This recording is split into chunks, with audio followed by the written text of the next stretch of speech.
Liquor కేసులో MLC కవితను తీహార్ జైలుకు తరలించారు. రౌస్ అవెన్యూ కోర్టు 15 రోజుల జ్యుడిషియల్ రిమాండ్ విధించింది. ఏప్రిల్ 9 వరకు తీహార్ జైల్లో కవిత ఉండనున్నారు. కవితను జ్యుడిషియల్ రిమాండ్ కు పంపాలన్న ఈడీ అభ్యర్థనను కోర్టు అంగీకరించింది.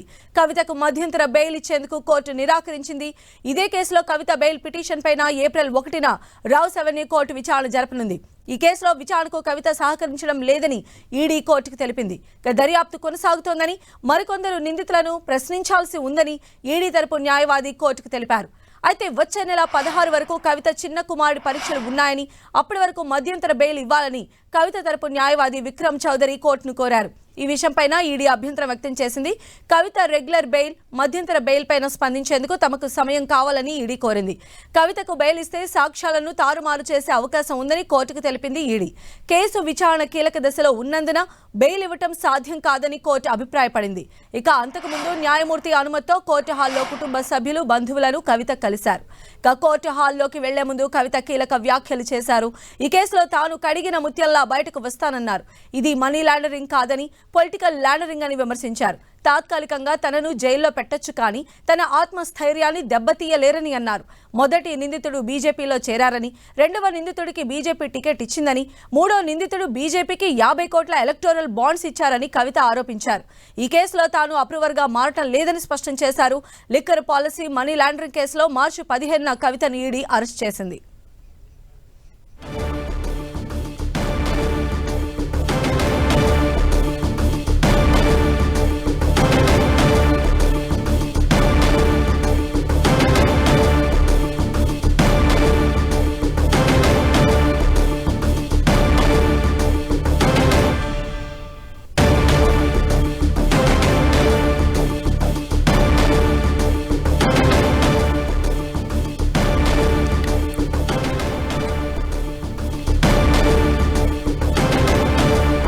సో లిక్కర్ కేసులో ఎమ్మెల్సీ కవితను తీహార్ జైలుకు తరలించారు. ఆ విజువల్స్ కూడా మనం 10 టీవీ స్క్రీన్ పైన చూడొచ్చు. రౌస్ అవెన్యూ కోర్టు 15 రోజుల జ్యుడిషియల్ రిమాండ్ విధించింది. ఏప్రిల్ 9 వరకు కవిత తీహార్ జైల్లోనే ఉండబోతున్నారు. కవితను జ్యుడిషియల్ రిమాండ్కు పంపాలన్న ఈడీ అభ్యర్థనను కోర్టు అంగీకరించింది. అయితే కవితకు మధ్యంతర బెయిల్ ఇచ్చేందుకు కోర్టు నిరాకరించింది. ఇదే కేసులో కవిత బెయిల్ పిటిషన్ పైన ఏప్రిల్ 1న రౌస్ అవెన్యూ కోర్టు విచారణ జరపబోతోంది. ఈ కేసులో విచారణకు కవిత సహకరించడం లేదని ఈడీ కోర్టు దృష్టికి తీసుకువెళ్లింది. దర్యాప్తు కొనసాగుతోందని, మరికొందరు నిందితులను కూడా ప్రశ్నించాల్సి ఉందని ఈడీ తరపు న్యాయవాది కోర్టుకు వివరించారు. అయితే వచ్చే నెల 16 వరకు కవిత చిన్న కుమారుడి పరీక్షలు ఉన్నాయని, అప్పటి వరకు మధ్యంతర బెయిల్ ఇవ్వాలని కవిత తరపు న్యాయవాది విక్రమ్ చౌదరి కోర్టును కోరారు. ఈ విషయంపైన ఈడీ అభ్యంతరం వ్యక్తం చేసింది. అయితే కవిత రెగ్యులర్ బెయిల్, అలానే మధ్యంతర బెయిల్ పైన స్పందించేందుకు తమకు కొంత సమయం కావాలని ఈడీ కోరింది. కవితకు బెయిల్ ఇస్తే సాక్ష్యాలను తారుమారు చేసే అవకాశం ఉందని కోర్టుకు తెలిపింది ఈడీ.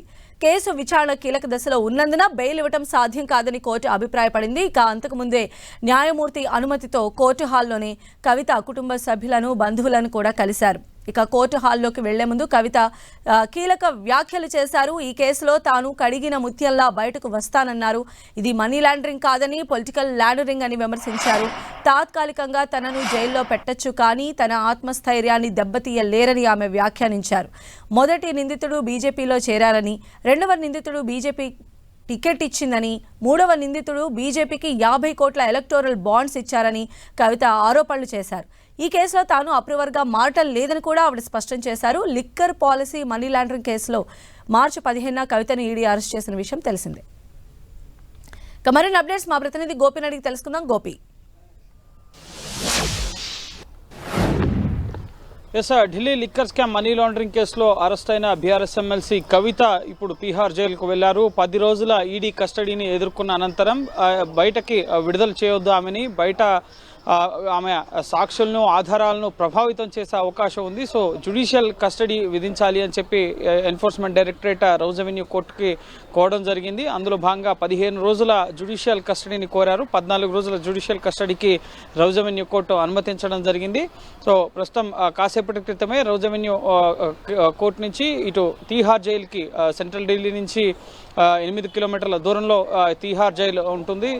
దేశంలోనే అత్యంత పెద్దదైన జైలు ఇది. అనేక మంది కీలక నిందితులు, కీలక కేసులకు సంబంధించి అరెస్ట్ అయిన నిందితులంతా కూడా తీహార్ జైలుకి వెళ్ళిన సందర్భాలు ఉన్నాయి. అనేక మంది ఉరిశిక్ష కూడా తీహార్ జైల్లో వేయబడ్డారు. సో ప్రస్తుతం కవిత అలాగే ఇతర లిక్కర్ కేసులో అరెస్ట్ అయిన ఇతర నిందితులు కూడా ప్రస్తుతం తీహార్ జైల్లో ఉన్నారు. మనీష్ సిసోడియా కానీ, అలాగే మనీష్ సిసోడియా ఢిల్లీ డిప్యూటీ సీఎం, ఆమ్ ఆద్మీ పార్టీకి సంబంధించిన కీలక నేత, అలాగే ఇటు ఆమ్ ఆద్మీ పార్టీ ఎంపీ సంజయ్ సింగ్ కూడా ప్రస్తుతం తీహార్ జైల్లోనే ఉన్నారు. సో ప్రస్తుతం మహిళలని ఉంచే ప్రత్యేక సెల్లో ఇటు బీఆర్ఎస్ ఎమ్మెల్సీ కవితను ఉంచడం జరుగుతుంది. ఆమెకు కావాల్సిన వైద్య సహాయం అన్నింటినీ కూడా ఇటు జైల్లో కొనసాగించడం జరుగుతుంది. కావాల్సిన మెడికేషన్ కూడా ఇవ్వడం జరుగుతుంది. సో ప్రస్తుతం బీఆర్ఎస్ ఎమ్మెల్సీ ఈరోజు జ్యుడిషియల్ కస్టడీకి సంబంధించిన తీర్పు కాపీ ఇంకా రావాల్సి ఉంది. సో ఎవరెవరు ముఖ్యంగా జైల్లో ములాఖాత్లో కలవడానికి కోర్టు అనుమతించింది అన్న విషయాలు కూడా మనకి తెలియవస్తాయి ఈ తీర్పు ఆర్డర్ కాపీ ఆధారంగా. సో ప్రస్తుతం 14 రోజుల పాటు జ్యుడిషియల్ కస్టడీ అనంతరం మళ్ళీ కోర్టులో కవితను ప్రొడ్యూస్ చేయడం జరుగుతుంది. అనంతరం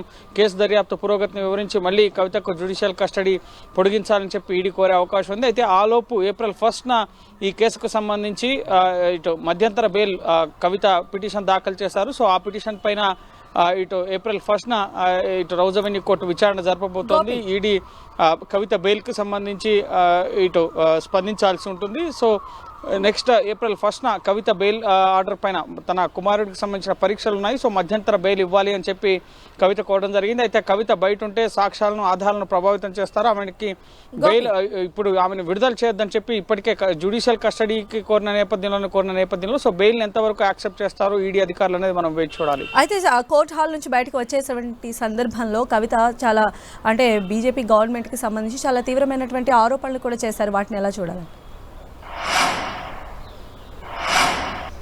ఎస్, ఈ కేసులో ముగ్గురు నిందితులు ఒకరు బీజేపీలో చేరారు, ఒకరు బీజేపీ నుంచి టికెట్ పొందుతున్నారు, మరొకరు బీజేపీకి 50 కోట్ల విరాళాలని ఎలక్టోరల్ బాండ్స్ ద్వారా ఇచ్చారు అన్న సంచలన ఆరోపణలు అయితే బీఆర్ఎస్ ఎమ్మెల్సీ కవిత చేయడం జరిగింది. బీజేపీలో ఎవరు చేరు అన్నారు అన్న అంశానికి సంబంధించి ముఖ్యంగా ఆమ్ ఆద్మీ పార్టీకి సంబంధించి గోవా ఎలక్షన్స్లో ముఖ్యంగా ఓడిపోయిన ఒక నేత ఇటీవలే బీజేపీలో చేరారని చెప్పి మనకు సమాచారం అందుతుంది. ఆ నేతకు సంబంధించిన వివరాలు ఇంకా తెలియరావాల్సి ఉంది. సో ఆమ్ ఆద్మీ పార్టీ గోవా ఎలక్షన్స్లో అసెంబ్లీ ఎన్నికల కోసం అక్కడ 45 కోట్లను ఖర్చు చేశారు అని ఈడీ పేర్కొంటుంది. సో ఆ నేతే బీజేపీలో చేరారా అన్నది కూడా స్పష్టత రావాల్సి ఉంది. ఆమ్ ఆద్మీ పార్టీ ఎన్నికలకు సంబంధించి ఎవరైతే అక్కడ ఖర్చు చేశారంటున్నారు. సో దానికి సంబంధించి గోవా నుంచి ఎవరైనా ఆమ్ ఆద్మీ పార్టీ నేత బీజేపీలో చేరారా అన్నది స్పష్టత రావాల్సి ఉంది. అలాగే మరొక నేత బీజేపీ నుంచి టికెట్ పొందారు ఇప్పుడు లోక్సభ ఎన్నికల్లో అని చెప్పి చెప్తున్నారు. సో అది ఎవరు అనేది కూడా స్పష్టత రావాల్సి ఉంది. అలాగే ఎలక్ట్రల్ బాండ్స్ ద్వారా 50 crores విరాళాలు ఇచ్చారు అన్న ఆరోపణలు కూడా కవిత చేయడం జరిగింది. ఈ కేసు అంతా కూడా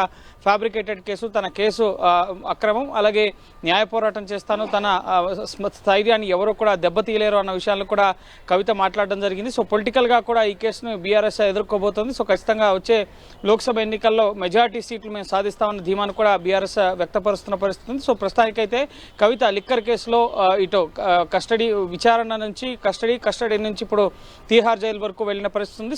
నెక్స్ట్ ముఖ్యంగా న్యాయ పోరాటంలో భాగంగా బెయిల్ అప్లికేషన్ పైన ఆమె ముఖ్యంగా న్యాయ పోరాటం చేయబోతున్నారు. ట్రయల్ కోర్టు, హైకోర్టు, సుప్రీంకోర్టు వరకు కూడా కవిత ఈ లిక్కర్ కేసులో ఈడీ అరెస్టును సవాల్ చేస్తూ న్యాయ పోరాటం చేయబోతున్నారు.